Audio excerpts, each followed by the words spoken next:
Agora, Pedro, vamos falar de eleição? Vamos lá, porque tem pesquisa saindo do forno sempre aqui no Jornal Gente. Divulgamos em primeira mão levantamentos do Instituto Paraná Pesquisas. É mais uma rodada para a Prefeitura de São Paulo, a maior cidade do país, que vai ter segundo turno, assim como outras 50 cidades, no próximo domingo.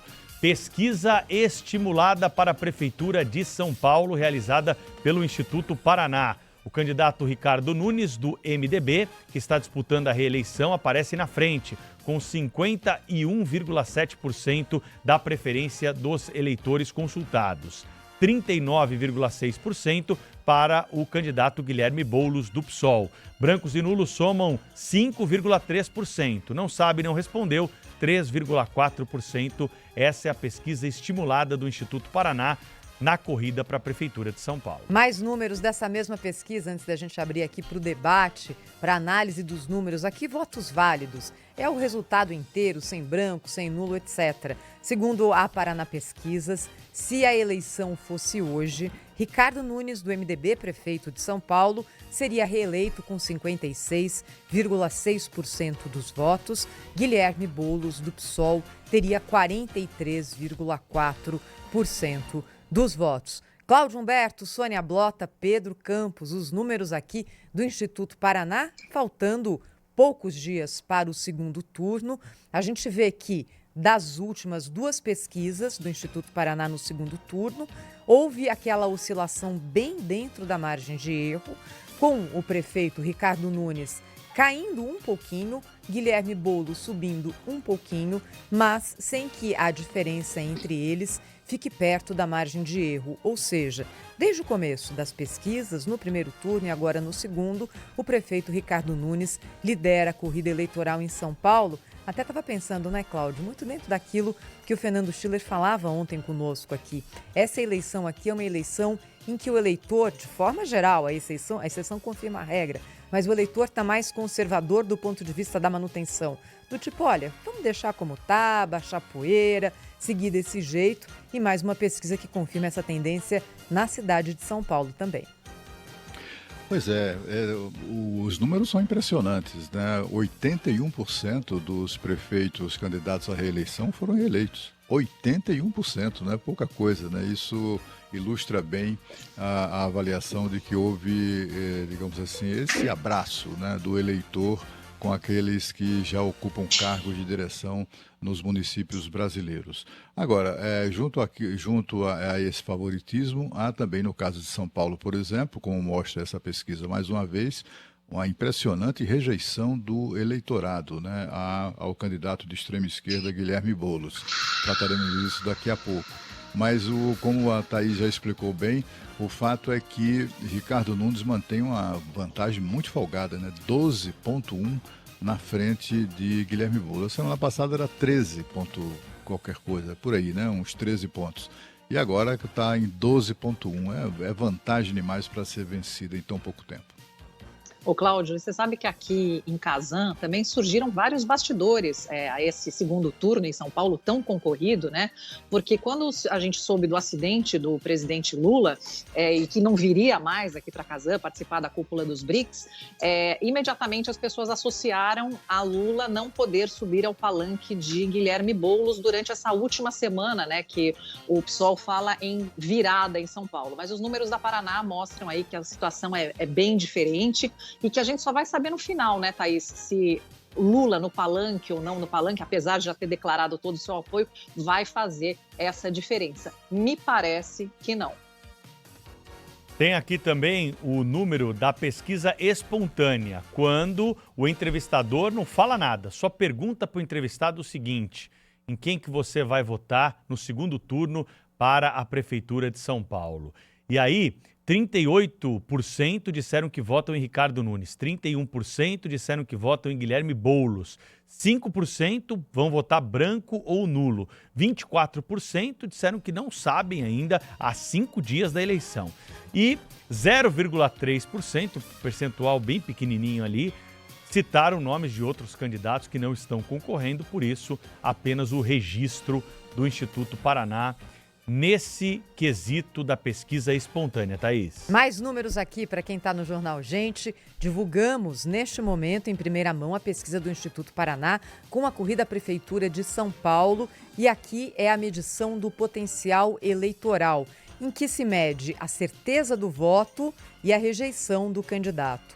Quando o Instituto pergunta para os entrevistados, você votaria com certeza em qual desses candidatos? Ricardo Nunes tem 38,2% dos votos com certeza e Guilherme Boulos 33,7% dos votos com certeza. Ou seja, nesse caso aqui, a diferença entre eles é bem menor do que na pesquisa que mede a intenção de voto real. Por quê? Porque na rejeição, a rejeição de Guilherme Boulos é bem maior do que a de Ricardo Nunes. Quando é perguntado, não votaria de jeito nenhum em qual desses candidatos?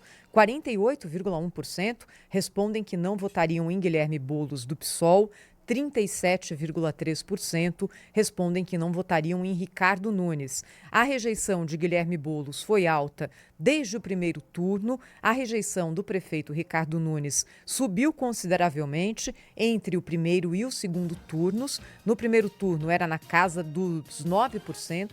Agora está em 37%. Mesmo assim, há uma diferença muito grande entre essas duas medições, o que ajuda a explicar o favoritismo de Ricardo Nunes, já que o segundo turno também, Pedro, Cláudio, Sônia, é uma eleição contra a rejeição. É para isso que ele serve. Muitas vezes o eleitor que não escolheu esses candidatos no primeiro turno opta por aquele que, para esse eleitor, é o menos pior. E isso é rejeição.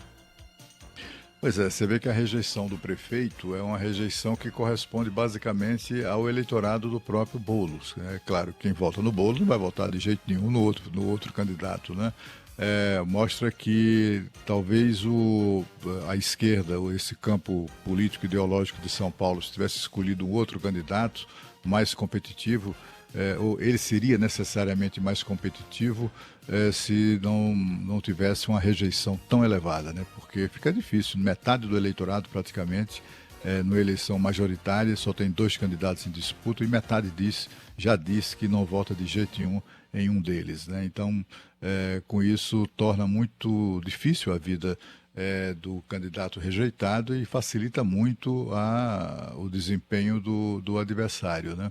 A menos que aconteça uma tragédia qualquer daqui até a eleição, tragédia que eu me refiro é do ponto de vista político, né? É muito difícil tirar essa reeleição do prefeito de São Paulo. E aí eu queria abrir para vocês aqui um debate que a gente teve ontem no Band de Eleições, que é o seguinte: por que esse grau de reeleição tão alto de prefeitos, como a gente tem verificado em 2024, não é? Existem algumas possibilidades que foram citadas. Uma delas, muita gente tem apontado, é que prefeituras têm recebido mais recursos por meio das emendas parlamentares. E isso não é necessariamente ruim, é algo que dificulta a renovação, mas se o dinheiro está chegando na ponta final, meus amigos, está tudo certo. Uma outra questão é o fato de que acho que boa parte desses prefeitos reeleitos, ou que vão ser reeleitos, tem uma avaliação positiva por parte do eleitor. Senão, isso não aconteceria. Alguns prefeitos que disputaram a reeleição caíram fora no primeiro turno. Isso aconteceu, por exemplo, com o prefeito de Fortaleza. A gente falava sobre Fortaleza agora há pouco. Então, não é regra. Mas aí eu também entendo que o ambiente tumultuado dos últimos tempos na política é porque a gente consome aqui política todos os dias, no jornalismo, no Jornal Gente, mas não necessariamente o eleitor médio tenha esse tipo de consumo. E houve assim um desgaste, na minha visão, do cansaço da política. Desde 2022, com uma polarização muito pesada, a própria pandemia que trouxe uma mudança diferente na forma das pessoas se posicionarem, ela foi politizada também. Se a gente olha um pouquinho para trás, e nem é tão longe, nós tivemos o impeachment de uma presidente da República, depois um vice assumindo, um candidato que recebeu uma facada na campanha, ou seja, foi muito tumulto. Isso pode ter cansado o eleitor de falar, escuta, vamos baixar um pouco a poeira? Vamos deixar assim, ver como é que vai a coisa?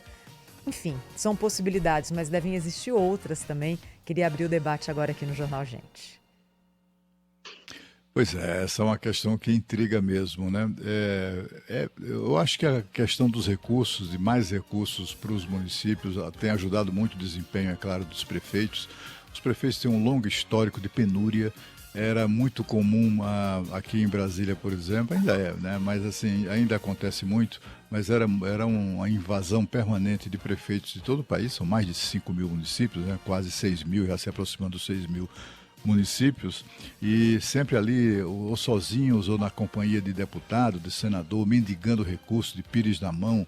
Era uma situação um tanto quanto humilhante. O aumento dos recursos das emendas parlamentares certamente produziu um impacto muito positivo nas contas das prefeituras e na realização de obras, né? Você hoje chega em alguns municípios, por menores que sejam, estão muito arrumados, né? Você percebe isso. Você sai da cidade grande e vai para o interior, você percebe que tem ali um prefeito trabalhando. E ele está trabalhando porque tem recursos, né? É preciso isso ser levado em conta. Os prefeitos também tiveram uma injeção de dinheiro histórica durante a pandemia. A gente se lembra disso quando o Congresso, enfim, o governo, o Congresso, colocaram muito dinheiro nas mãos dos prefeitos na suposição de que haveria uma queda da arrecadação. Não houve a queda da arrecadação e eles ainda levaram o plus a mais, digamos assim, que lhes foi reservado. Aquilo ali marcou uma transformação do ponto de vista financeiro, de aporte financeiro nos cofres das prefeituras. Nunca tiveram tanto dinheiro e com isso a turma foi trabalhar, né, e mostrou serviço e está aí o resultado, 81% dos prefeitos reeleitos. Eu acho que tem um outro fator também, que até foi levantado pelo Fernando Schiller ontem, Pedro, que é o seguinte: economia. Economia não tem nada a ver com a eleição municipal, não é? A gente não está escolhendo o presidente da República, ministro da Fazenda, não é isso. Mas é o estado de ânimo. Nesse momento aqui, a gente está num momento razoável da economia. E eu acho que se a gente olhar para trás, é razoável para bom. Tem tido um crescimento do PIB na casa dos 3%, o desemprego está baixo, tem muita coisa ainda para arrumar, muita, mas já tivemos momentos piores. Quando a economia está muito ruim, tem aquele voto do ódio, não é? Nossa, não quero nada desses caras que estão aí, quero mudar tudo. E isso não está acontecendo dessa vez. E acho que também esse momento de estabilidade e razoável perspectiva de crescimento financeiro ajudou a manter os prefeitos. E olha que coisa, não é? A economia é uma questão mais afeita ao governo federal, mas quase todos os prefeitos fazem parte de uma bancada que não é exatamente ideologicamente próxima ao governo federal. E isso acabou ajudando a manutenção desses prefeitos. Enfim, são as coisas da política, né? Fala, Sônia. Não, Pedro, era só uma curiosidade, um parênteses, viu, Thaís? Quando vocês falavam da política brasileira, que a Thaís falou que a gente respira política no jornalismo, na Rússia é muito parecido, né? Inclusive a política brasileira é acompanhada aqui pela rede Telegram. Claro que não dá para acompanhar, enfim, como nós temos assim, sites abertos no Brasil, como nós temos lá na França, mas eles acompanham absolutamente tudo, gostam da política brasileira e estão acompanhando, sim, as eleições municipais com muita curiosidade, disseram assim os meus colegas russos que aqui estão. Um fator também que eu colocaria nessa discussão, né, para a gente analisar depois, mas aí precisa esperar passar o segundo turno, é a questão das federações partidárias, a composição política que foi desenhada na última eleição, lá em 2022, e que teve validade para essa eleição de 2024. Vocês lembram? Os partidos que se coligaram, que formaram federação, tiveram de vir junto para essa eleição de 2024. Não houve uma possibilidade de fazer uma nova composição. É a regra do jogo, foi uma mudança trazida no processo eleitoral. Isso pode, de alguma forma, também explicar alguns desempenhos que nós tivemos, porque os acordos que são firmados em Brasília, nas capitais dos estados, muitas vezes não correspondem ali ao que nós temos do ponto de vista eleitoral no município. Os municípios têm uma proximidade muito maior, os candidatos a vereador, a prefeito, dentro dessa cidade. Até mesmo nas cidades grandes, a gente pode ver nessa eleição de 2024 a ausência de PT e PSDB na principais candidaturas para a capital paulista. Se a gente fizer um retrospecto, nós vamos ver que nas últimas eleições, nas últimas décadas, PT e PSDB duelaram em São Paulo e quando um não estava, o outro estava, de alguma forma, sendo ali representado e o partido que não estava coligado com alguém de vice ou algum candidato subindo no palanque fazendo esse apoio. Então, isso, claro, modificou o cenário nacional. Há até quem diga que o PT aqui torceu um pouco o nariz, alguns integrantes, para a escolha que foi feita pelo presidente Lula, num acordo de 2 anos atrás, para o Guilherme Boulos abrir mão da candidatura ao governo do estado, deixar o caminho livre para o Fernando Haddad, com o compromisso do Partido dos Trabalhadores apoiar o candidato do PSOL à prefeitura nessa eleição. Então, tem esses desenhos, esses arranjos, claro que a questão do dinheiro é importante, o orçamento é do povo, eu sou um defensor desse modelo, falta um pouco de transparência em alguns casos, é verdade, porque você abre margem para desvio de corrupção, mas quando o dinheiro é bem empregado, é isso que a Thaís disse, né? A população aprova, o prefeito utiliza o recurso, o deputado traz o recurso, o senador destina o recurso e aí nós temos a política pública sendo realizada. Outro detalhe que eu acho que a gente precisa ficar atento, né, nas eleições, a Thaís estava passando um panorama agora há pouco das eleições em outras cidades, sobretudo aquelas mais renhidas, né, mais emocionantes. O que chama atenção é que a esquerda não lidera em nenhuma capital. Pode ter até ali empate técnico, mas mesmo no empate técnico não está à frente, né? E esse campo ideológico que é ligado ao presidente Lula, que lhe dá sustentação, por exemplo, na política da maneira geral, no município e também no Congresso Nacional, sofreu uma derrota histórica. Eu tenho a impressão que nunca a esquerda foi tão mal votada como desta vez agora, né, nessa eleição municipal. Com o presidente da República no poder e sem o menor pudor de usar isso em benefício do seu partido, ainda assim o Partido dos Trabalhadores elegeu apenas 248 de cerca de 5.700 prefeitos. É muito pouco. O PSOL de Guilherme Boulos tende a não eleger nenhum prefeito, zero. As últimas esperanças do PSOL estão agora no segundo turno, são 2 candidatos pelo partido e não tem muitas chances, digamos assim, muitas expectativas de vitória de nenhum dos dois. E, portanto, temos um partido que seria, assim, o puxadinho do PT mais próximo da condição de herdeiro político, ideológico do Partido dos Trabalhadores, que é um partido que envelheceu muito, né, com o Schiller, inclusive já analisou isso aqui. O PSOL não conseguiu eleger nenhum prefeito. Isso é impressionante, né? A bancada de esquerda no Congresso Nacional, que já é muito pequena, né? Junta tudo, soma tudo, mesmo aqueles que não são ali de esquerda, mas bota esse também, somando tudo, dá cerca de 100 deputados, por exemplo, numa Câmara composta por 513. É muito pouco, mas pode representar, sobretudo, um prenúncio do Congresso que teremos, não sei a presidência da República, isso depende muito do brilho pessoal do candidato, mas mostra que tipo de Congresso teremos em 2026, um Congresso que vai ser votado, apoiado por uma maioria esmagadora de prefeitos conservadores. O Cláudio, só para finalizar aqui, Thaís, rapidinho, também eu acredito que é importante, a esquerda principalmente vai ter que discutir o elo com a periferia, que a esquerda sempre teve voto na periferia, a esquerda está tomando um pau na periferia, né? Se você pegar e destrinchar esses números dessas pesquisas, você vai ver que aqueles que são mais pobres não estão votando nos candidatos de esquerda. Ela perdeu essa conversa, ela perdeu esse diálogo com nichos políticos e de eleitores importantes para o passado que nós acompanhamos ao longo das últimas eleições. Pedro, porque o discurso do assistencialismo de Estado hoje não fala tão próximo ao coração do eleitor. Muita gente hoje é microempreendedor individual e a ajuda do Estado é até mal vista. Às vezes é necessária, mas é mal vista.